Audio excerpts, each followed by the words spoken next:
forward to see. Interested. So.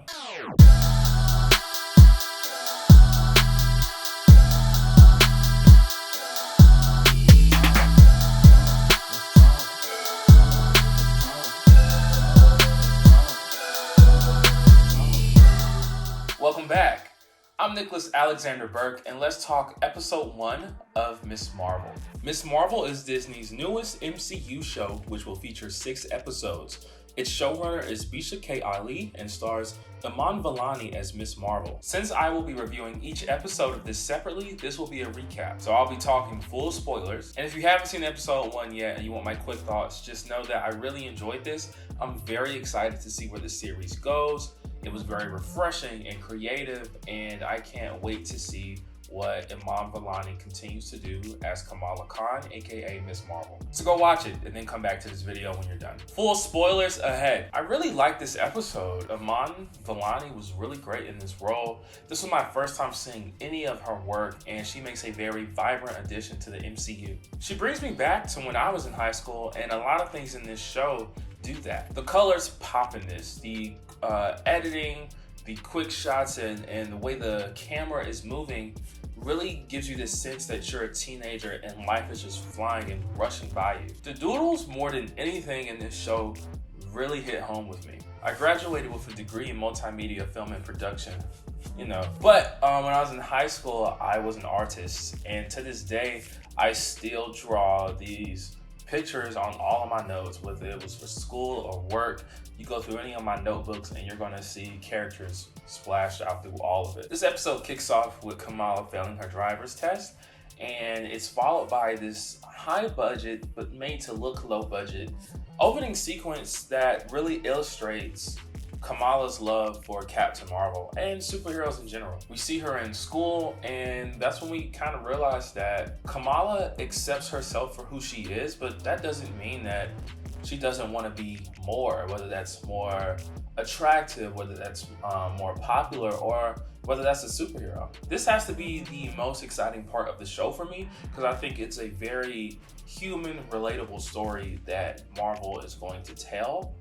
I am hoping that it's not so much like, oh, the world is in danger, and more of a self-discovery journey that we go on with Kamala, with her friends, and with school, and with her family. We can all see a part of ourselves in characters like Spider-Man and Peter Parker, but with Kamala, I feel like we can see our entire selves in her. A standout scene from probably everybody who watched this was probably when Kamala's parents surprised her with the Hulk outfits for Avengers Con. So you really see the sadness in her parents' faces when Kamala rejects them. And her dad was probably the saddest part. He was holding back tears. I mean, the man painted his eyelids green to try to impress her, to let her know, hey, we don't want you to do this, but we love you, and here's a way that we can all enjoy this as a family. And it was just really touching, but also understandable that Kamala just wanted to go by herself with her friends in her Ms. Marvel suit, because that's the hero she loved. I enjoy this theme of Kamala thinking her parents are hard on her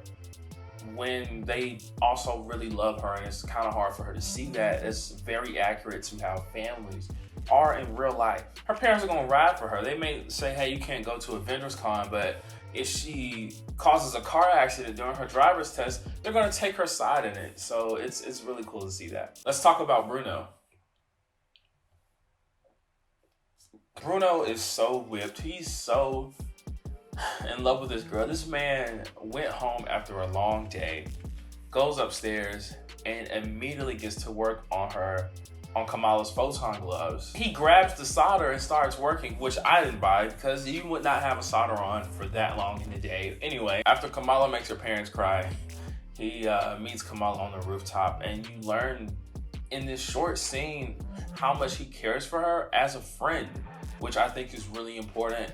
And you find out that, like I said before, he likes her, and I really want to see this relationship develop, because I buy the chemistry of them being friends. I buy the chemistry of them being potential lovers, and I buy the chemistry that the family has with each other. It's all real.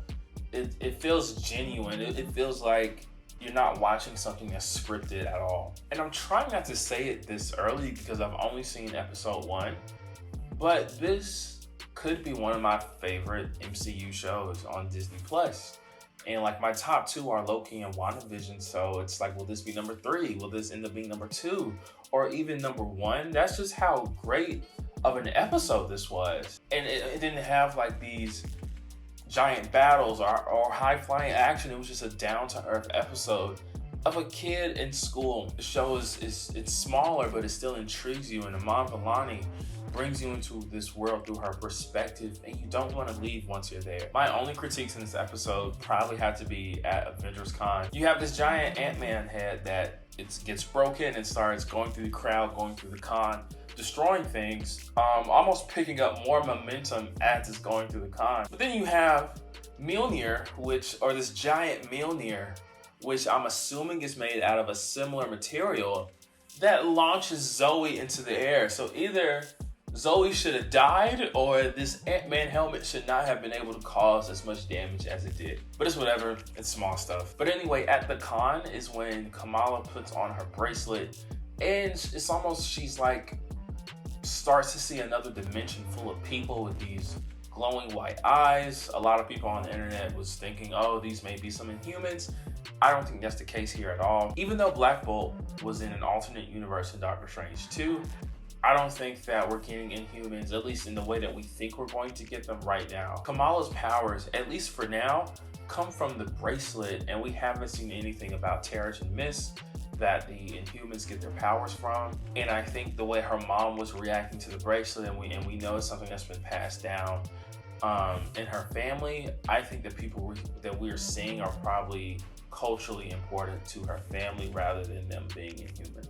Some also think that these may be some of the Kree as well, because they have some ties to there. So I'm interested to see where this or that leads to. I'm interested in her mom because she obviously knows that something is going on with that bracelet. She makes a comment that she comes from a family full of daydreamers or something like that. So she knows that that bracelet does something.